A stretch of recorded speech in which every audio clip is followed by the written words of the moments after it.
Hello everyone, it's SpawnPoiint and welcome back to another video. So the Xbox Series X launched this week, alongside the Xbox Series S, and I wanted to do a quick unboxing and give you my first impressions of this next-gen console. And if you want to see more next-gen or tech unboxings from myself, please don't forget to subscribe to the channel and drop a like on this video as it really does help me out. So first up, the box itself. I'll tell you what, it's pretty clean. So it's got a nice black and green style going on here, and then it just shows the top of the Xbox on the front, so that's pretty clean. And then we've got the logo, we've got the 1TB SSD text at the bottom as well. And then on the back, we've got the Power Your Dream slogan, which is obviously the slogan for this current gen, alongside the Master Chief.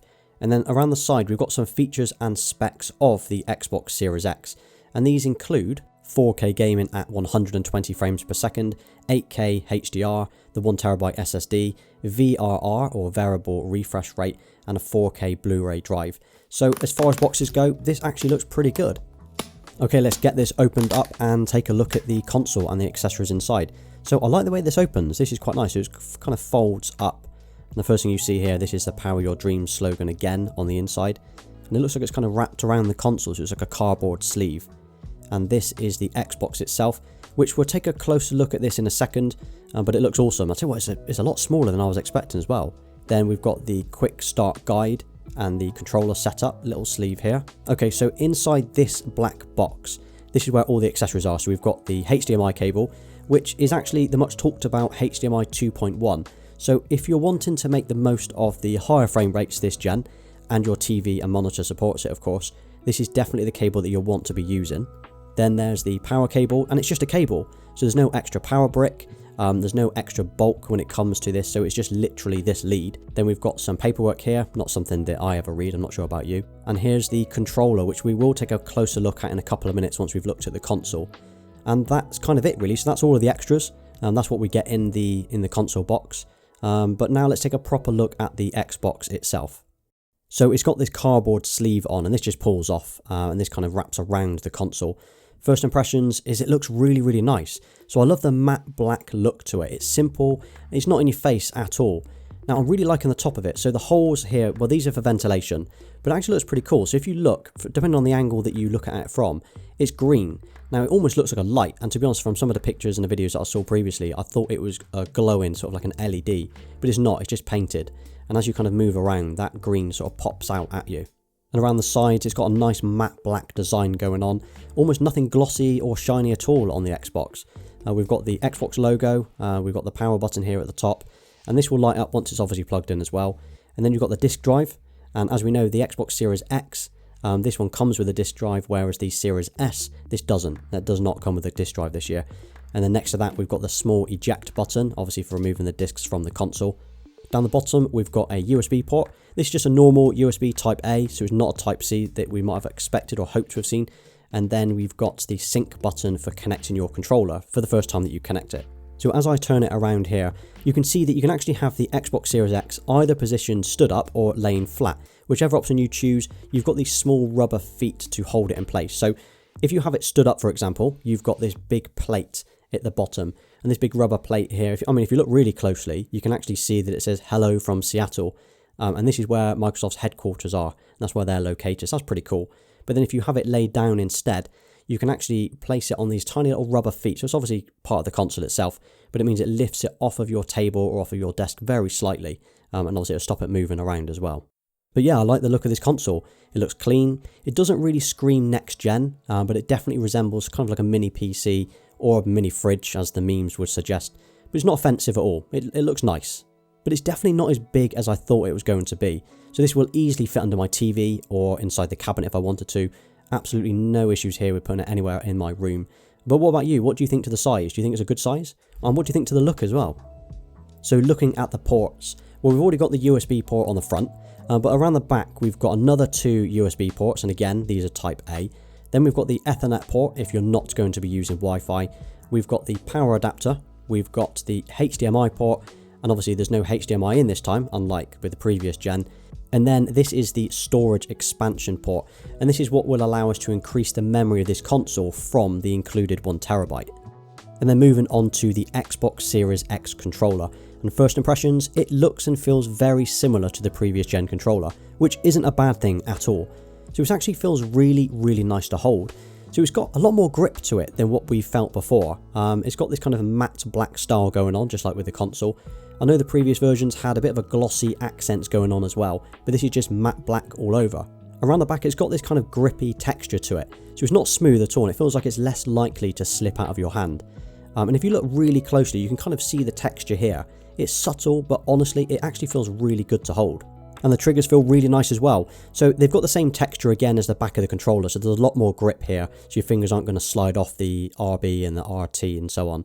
But I like this a lot. So the triggers are soft but firm, so when you're pressing them, they kind of spring back into place quite nicely as you'd expect, and that's the same for the LB and the RB buttons as well. And the buttons on the front, well, they're familiar looking as we would expect. You've got the A, B, X and Y, normal colours again. The joysticks are rubbery, they're quite smooth as well. Obviously this feels great as it's brand new. Now obviously give it a few months or so, we'll see what they look like then. But on first impression, yeah, these feel good. Yeah, really responsive, really nice. In the middle, we've got the two menu buttons that we're used to seeing on the Xbox controllers, but we've also got this new one as well. So the one in the middle here, this is a sharing button. So obviously we're familiar with that as well if you've ever played on the PlayStation, but it now will allow you to open up the share menu, and obviously we'll cover that maybe in a later video as well. And then you've got the main Xbox button at the top here. This obviously turns the controller on and off, and it will light up as well when it's on. And now with the D-pad, well, this is definitely changed. So it actually looks a lot different to what we've seen before. It's a lot pointier, it's a lot harder looking, but it actually feels a lot more precise. So it's a bit more clicky when you're using it, but it does feel really, really nice. Now around the back again, we've got the Xbox logo at the top, and then we've got the sync button as well, just above that. So like on the front of the console, when you press this and you press the one on the front of the console, it will obviously sync the two together. And then we've got the much requested and widely used USB-C port. So this is great to see, and this is awesome to see that Microsoft have adopted this with the user in mind. So this controller doesn't have an internal battery as standard. So you'll either want to use your own batteries or the batteries that came with it, or you want to go out and buy one of the charge and play kits. That then gives you a rechargeable battery, and it gives you the cable to charge it with as well. So I will probably get a charge kit in the future at some point, but at the moment I am just using the free supplied AA batteries that came with the console. Then at the bottom of the controller we've got the headphone jack, the 3.5mm jack, and that's obviously if you want to use your trusty headphones such as, I don't know, some Astro A10s for example. Now obviously because it is a Bluetooth controller, that's how it connects to the console, which is obviously great. But that's no surprise as well, and it's also because it's so widely used, it means that you can actually use this on your Windows machine, you can use it on your iPhone or your Android device as well, if you want to do mobile gaming. So that's great, so you can use it across different platforms as well as just the Xbox. But yep, so this is my first impressions of the Xbox Series X controller. It's really nice. It feels familiar but different at the same time. It's slightly smaller, and it's more of a kind of a slight tweak and improvement rather than a radical redesign. Now as this is just a quick unboxing and a kind of a first look and a first impression of the Xbox Series X, I'm not going to do a full setup. Now if that is of interest to you, I might create a future video. So if you've not got an Xbox Series X yet, but you do want to see what that setup process is like, just drop that in the comment, and if I get enough interest I will definitely create a separate video on that. So one of the biggest reasons that I wanted to get an Xbox was for Game Pass. And from what I've seen so far, it's actually incredible. So it's been a couple of years since I played on my Xbox One, and I never had Game Pass when I did, but the games available all for just £11 per month is fantastic. I'm looking forward to downloading and playing a load of games over this winter, but if there are any games that you recommend that's on Game Pass I should definitely be trying out, drop those in the comments and I'll be sure to create a video based on those as well. So at the moment we've got a few games that are taking advantage of the full next-gen capability, and that's the 4K at 120 frames per second. So these include Ori and the Will of the Wisps, we've got Dirt 5, we've got the new Call of Duty that comes out this week, and we've got Gears 5. Okay, so that's a quick look at the Xbox Series X, and I like it a lot. It looks good, it's rapid, it's so fast at loading games. I'm not sure where it's going to sit yet, so it's either going to sit on the shelf under my TV unit, or it's going to sit on the shelving to the left of my TV unit. I'm not really sure yet, so I'll probably move it around until I'm happy with where it's placed. Now, if you liked this video and you're interested in seeing either more content about the Xbox Series X or the up and coming PlayStation 5, as I do have a review already in the pipeline for that, well, you've just made it to the end of this video, so thank you. I always appreciate it if you stick around to the end, because it means you like my content. I assume that's why you're still here. So drop an Xbox X in the comments, and I'll give you a thumbs up because I know that you're still here, so thank you. And also if you've got any questions or suggestions for a new video, please drop those in the comments as well, as I do tend to read every single one that I get, and you do give me some great ideas as well. Well, I hope this was useful to you. Please don't forget to subscribe to the channel, and you can follow me on Instagram and Twitter. Until next time.